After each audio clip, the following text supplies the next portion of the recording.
though. Like you're under the lights and. It's Jazz, ID thing for us? Yes, it's Jazz from Awards Daily. You forget who you are. We need to talk about this. Yeah. Yeah. So, I'm gonna ask you this question about La La Land. You know, obviously you've been acting now for 10 years. How did, you're reading the script, how did that resonate with you? It was, really I've been acting or attempting to work in this kind of industry for 13 years. And the first 3 were spent auditioning a lot for pilot season, getting some guest parts, doing a reality search competition for the Partridge Family. So I definitely, in about 3 years in, I got Superbad, which was my first movie. So I definitely could relate to Mia's journey here, and her kind of audition stories and the feeling that she has of if she is delusional and it's time to give up and it's time to change her lane of thinking, and if she really is not cut out for this, or this isn't cut out for her. So yeah, it was a nice cathartic experience to go through. When Damien's talking to you, what conversation do you have with Damien? What did he say to you that made you say yes? Lots of things. I asked him a million questions for a long time. He had a lot of patience with me. He's wonderful, and he is maybe too nice, because I would say, like, okay, here's all my questions this week. So you want to have lunch again next week? And he'd be like, all right. And I was like, great. I'm going to ask you more questions next week. I'm going to write down some more questions. Exactly. So I think the vision of it, the ambition of it, the passion of it, that was all there. I could feel that from him. And I think he was 29 when I met him, which is nuts, and looks 15. So, I was like, just hanging out with this high school kid, Damien Chazelle, who wrote this movie. But he was so clear on what he wanted to make, and the script was so beautiful. The ending on the page feels, when you read it, the way that it hopefully feels when you watch it. But I had so many questions about tone and how cohesive it would be and how to play it, and if we're going to shoot in CinemaScope, then how is this going to work when we're, on and on and on and on. And how we could shift and change the character and make sure she was really, all these things. 3 6-hour lunches. What? 3 6-hour lunches. Yes, 3 6-hour lunches. So we had a lot of discussion, and he had a lot of patience, and also more than patience, he is so collaborative. He was so open to the kind of process of developing the character together, and nailing down who she is, what her journey is, why she's here, how long she's been here, what her, all of it. We discussed extensively. So it was really a great experience in that way, because you would think that someone who had been struggling to get this movie made for years would hold tighter to everything he had written and what he was going to make. And he had such a kind of, reins out philosophy where he just wanted to talk about it, wanted to change it, wanted to, develop it together. And so, yeah, if you're wondering, I wrote all the songs for La La Land. That's what I mean. Just kidding. Sort of. And your background, you've done Broadway. Yeah. So how did that experience help you coming into this? Yeah, I've done Broadway one time. That was my first professional musical experience, and it was when I started talking to Damien about La La Land. So it was about a month into the play that he came and saw the play, and we talked about this.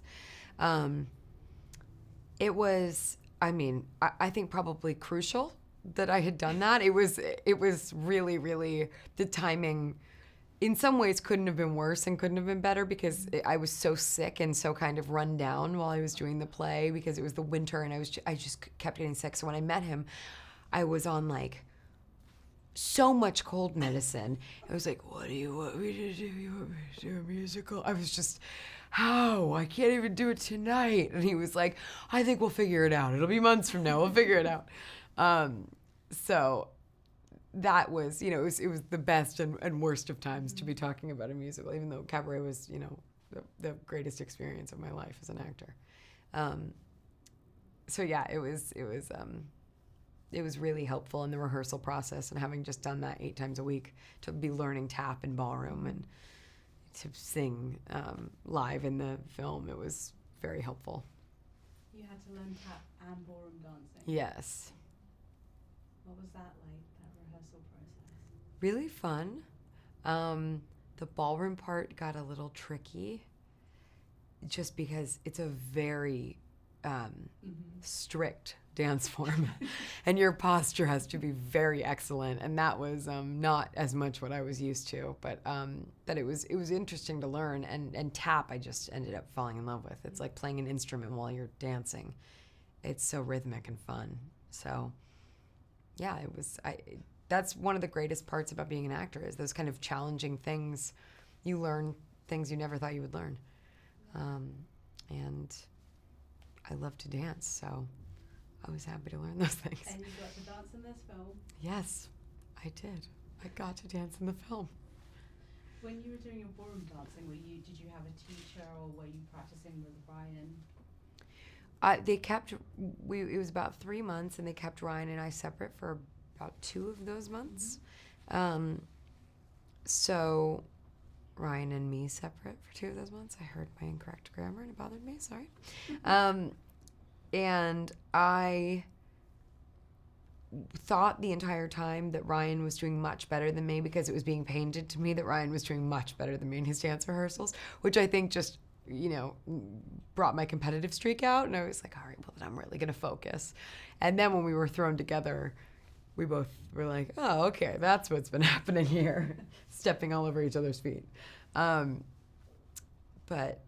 yeah, what was the genesis of your question?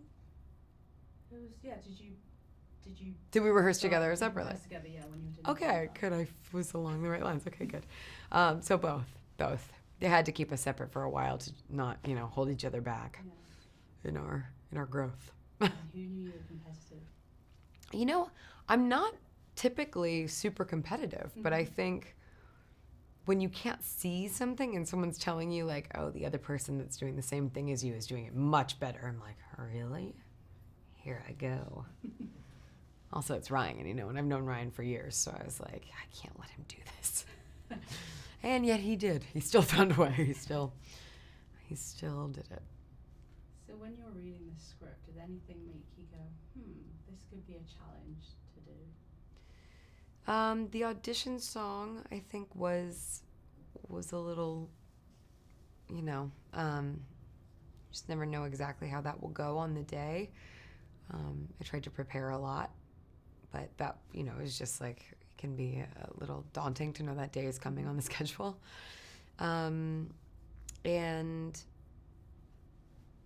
our fight scene at the dinner table was sort of retroactively happening. We knew that the smoke alarm had to go off and the record had to scratch, and we had to build up to that point. So that was a long conversation. We improvised. We had touchstones to hit.